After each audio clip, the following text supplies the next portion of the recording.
He stared into the mirror, rehearsing emotions he couldn't feel.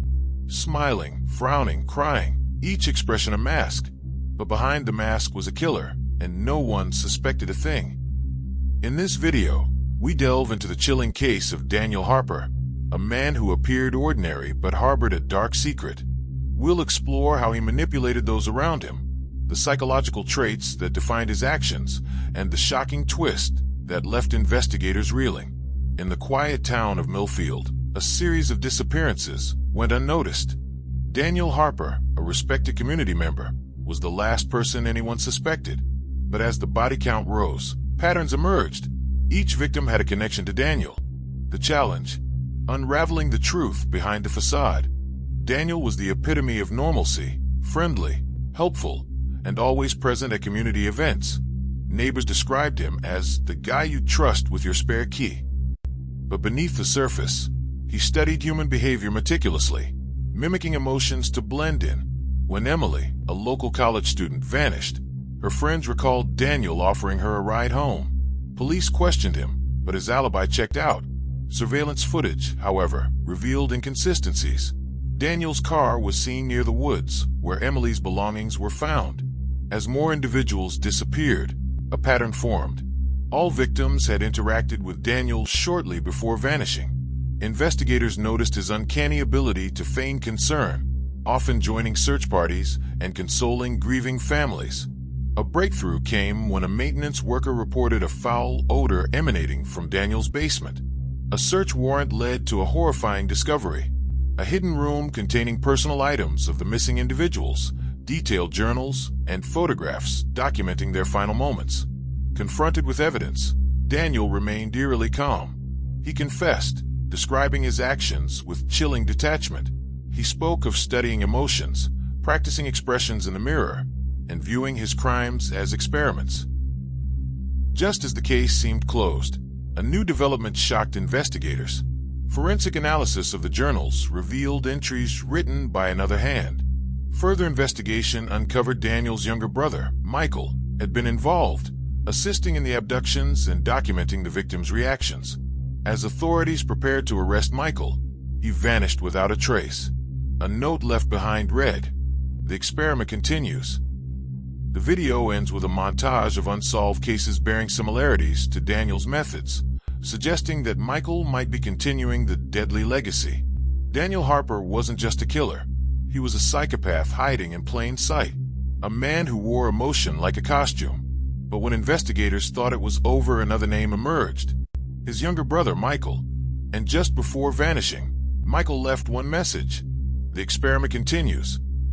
7 months after Daniel Harper's arrest, a young couple disappears during a weekend getaway in a forest just 3 hours from Millfield. Their campsite is found, tent slashed, personal items untouched, and a mirror hanging from a nearby tree. A mirror and a note. The note found hanging from the tree reads, "Day 1, subject stable. Emotional responses below expected. Subject will be pushed." It's signed with a single letter, M.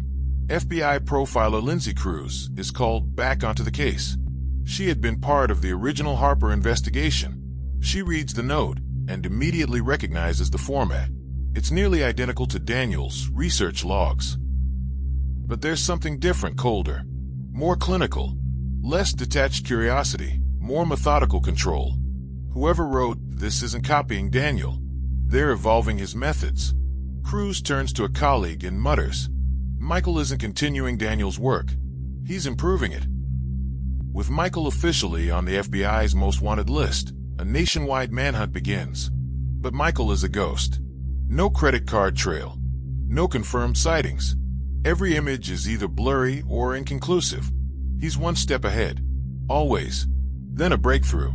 A drone hobbyist reviewing footage from a recent hiking trip in Montana catches a chilling detail: a man dragging something through the woods toward what looks like a man-made bunker. When investigators arrive days later, the bunker is empty. But what's inside chills them to the bone.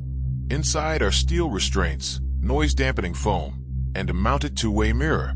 Behind it, a single chair facing the mirror and a small voice recorder. On it, a male voice. "Calm. In control.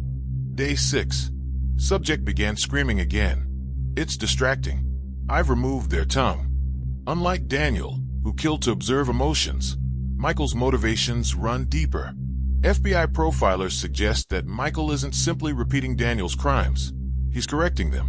Where Daniel studied from the outside, Michael wants to manipulate from the inside. He doesn't just want to observe pain. He wants to create it, shape it, control it. And he has a plan. Buried in Daniel's journals were strange references to Stage 2 and a reset protocol. Investigators initially dismissed these as ramblings, but now they believe Michael is bringing that forgotten part of Daniel's plan to life. 2 weeks later, a USB drive is mailed to the FBI's Behavioral Analysis Unit. No return address, no fingerprints, just a video file named control_test_03.mp4. In the video, a man in a white mask speaks in a calm, robotic voice. You wanted to see what a psychopath looks like. You studied Daniel like he was an animal. You poked, prodded, and labeled, but none of you ever asked the right question. What if emotion is the virus, and we are the cure? Behind him, a figure is strapped to a table, motionless, likely dead. Michael turns the camera on himself for a brief moment. Remove the mask. He smiles, the same cold, practiced smile Daniel once wore. Then the screen cuts to black. By now, 4 missing persons cases have been linked to Michael, all seemingly unrelated. A 32-year-old trauma nurse in Colorado, a teenage boy from a group home in Oregon, a journalist from Phoenix, and the young couple from a campground. But the FBI discovers something chilling. They all had one thing in common. Each of them had written or spoken publicly about psychopaths. The trauma nurse had written a paper on psychopathy in healthcare. The journalist had covered Daniel's trial. The teen had a YouTube channel analyzing criminal minds. The couple had a true crime podcast called Behind the Smile. Michael isn't just choosing victims randomly. He's choosing people who study psychopaths. And now he's sending them a message. You think you understand us? Let me show you what you missed. FBI profiler Lindsay Cruz starts receiving personal letters. Not emails, not calls, handwritten letters, signed only M. They reference her notes from Daniel's interrogation. They quote her own therapy sessions, things not even her coworkers know. One letter simply reads, "You were wrong about him. He was weak. You said he mimicked emotions to belong. I don't need to belong. I don't need to mimic. I am above emotion." Then a photo, taken through the window of her apartment, from inside the building across the street. He's watching her. He knows everything. A college psychology professor is found dead in her office in Portland, Oregon. Her mouth is sewn shut. A mirror is nailed to the ceiling. And on the whiteboard, written in blood, are the words, "Stage 2 complete." It's the first confirmed on-site kill Michael has left visible. He's escalating. But there's more. Under her desk, in a sealed envelope, is a list of names. 12 names. All prominent psychologists, true crime analysts, or criminal profilers. At the bottom of the list is Lindsay Cruz. The FBI begins protective surveillance on all individuals named on the list. Tensions rise. Then a body is found in Los Angeles. It's one of the people on the list. But it's a setup. The woman had been dead for weeks, but her identity had only just been discovered, suggesting Michael killed her before sending the list. Before anyone knew to protect her. This means the list wasn't a threat. It was a smokescreen. While resources are diverted, he's working on something else. A parallel investigation into Daniel's original Stage 2 concept reveals one final horror, a note about mass simulation. The line reads, "If pain defines humanity, what happens when we scale the experiment?" FBI cyber forensics recover a deleted IP trace from Michael's USB video.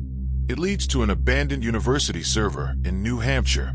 When agents arrive, they find a single laptop running one program. The program is streaming, live, to over 20 hidden IP addresses. On screen is a room. One woman, bound, breathing, crying. On the wall, dozens of mirrors. And behind one a figure. A voice on the speaker says, "This is Subject 8. They still cry. But we're learning. Soon they won't." The stream cuts to black. Seconds later, every investigator's phone pings. A message from an encrypted number. You can't stop what you don't understand. The experiment continues. The world thought Daniel Harper was the monster, the manipulator, the emotionless killer. But Michael Harper is something far worse. He doesn't just wear a mask. He believes he is the cure for human emotion. His legacy is still unfolding. And as of today, he is still out there. What happens when a psychopath doesn't want to hide anymore, but wants to teach? Like, comment, and subscribe for more true crime breakdowns that uncover the darkest parts of the human mind.